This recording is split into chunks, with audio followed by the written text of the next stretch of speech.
Good morning छात्रों।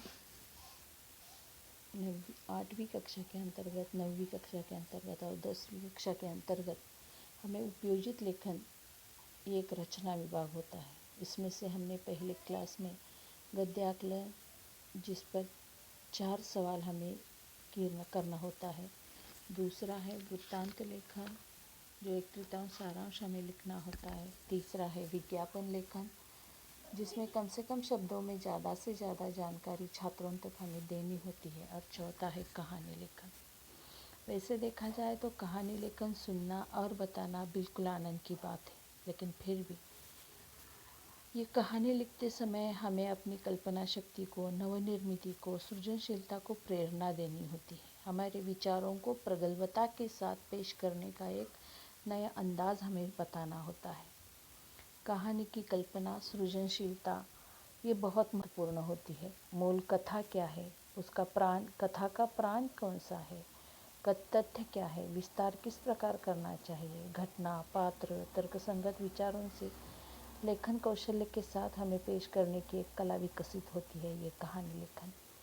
वैसे देखा जाए तो ये कहानी लेखन हमेशा भूतकाल में लिखनी चाहिए और इन्हीं बातों को ध्यान में रखकर निम्नलिखित बातों की ओर हमें ज़्यादा ध्यान देना चाहिए, जिसके तौर पर हम कहानी अच्छी तरह से लिख सकते हैं।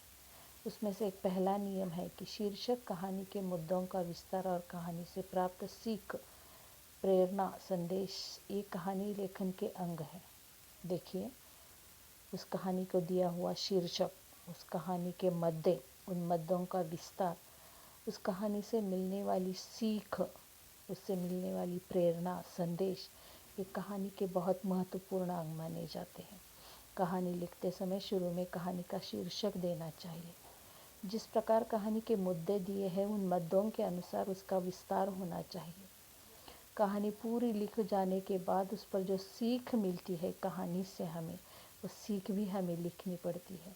प्रेरणा कौन सी मिलती है, संदेश कौन सा दिया मिलता है, ये भी हमें पढ़ना चाहिए। दूसरा है, कोई भी कहानी घटना घटने के बाद लिखी जाती है, अतः कहानी भूतकाल में लिखी जाए। तो जिस तरह हमने पहले ही आपको बता दिया है कि कोई भी घटना घटने के बाद वो लिखी जाती है, तो इसीलिए कहानी हमेशा भूतकाल में लिखनी चाहिए।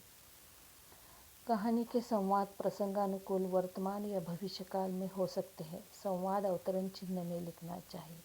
कहानी किस प्रकार की है, इसके संवाद प्रसंगानुकूल वर्तमान या भविष्यकाल में लिख जाते हैं, लेकिन संवाद जो पात्रों के मुख से बोले गए होते हैं, उन्हें अवतरण चिन्ह लिखना बहुत ज़रूरी हो जाता है।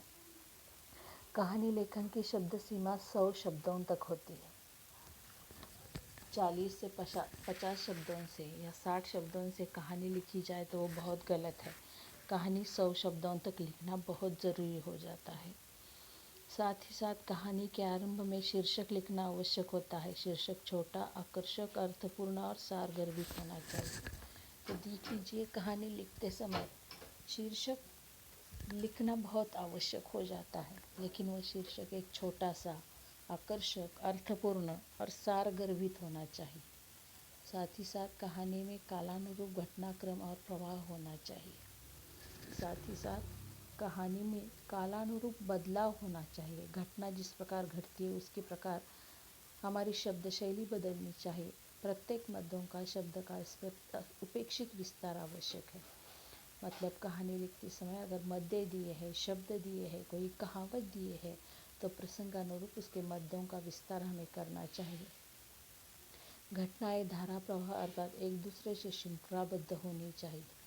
जो हम लिखते हैं उस लिखने में एक संगति होनी चाहिए। मतलब वाक्य भी इस प्रकार हमें बनाने चाहिए जो त्रोटक टोटक न हो, या उसमें कोई बदलाव नहीं होना चाहिए। जिस प्रकार कहानी सुनते समय मन हमारा तृप्त हो जाता है, उसी तरह लिखने में भी वही तृप्तता हमें होनी चाहिए। साथ ही साथ घटनाएं धारा प्रवाह अर्थात एक दूसरे से श्रृंखलाबद्ध होनी चाहिए। कहानी के प्रसंगानुसार वातावरण निर्मित होनी चाहिए। और यही लिखते समय अगर एक आध जंगल का भी वर्णन लिखा जाता है तो उसमें जंगल का रोचक, आकर्षक, सही वर्णन अपेक्षित होता है। साथ ही साथ कहानी के मूल कथ्य विषय के अनुसार पात्र, उनके संवाद, भाषा, प्रसंगानुरूप होने चाहिए। प्रत्येक परिसर क्षेत्र की भाषा शैली में भिन्नता विविधता होती है, इसकी जानकारी हमें होनी चाहिए।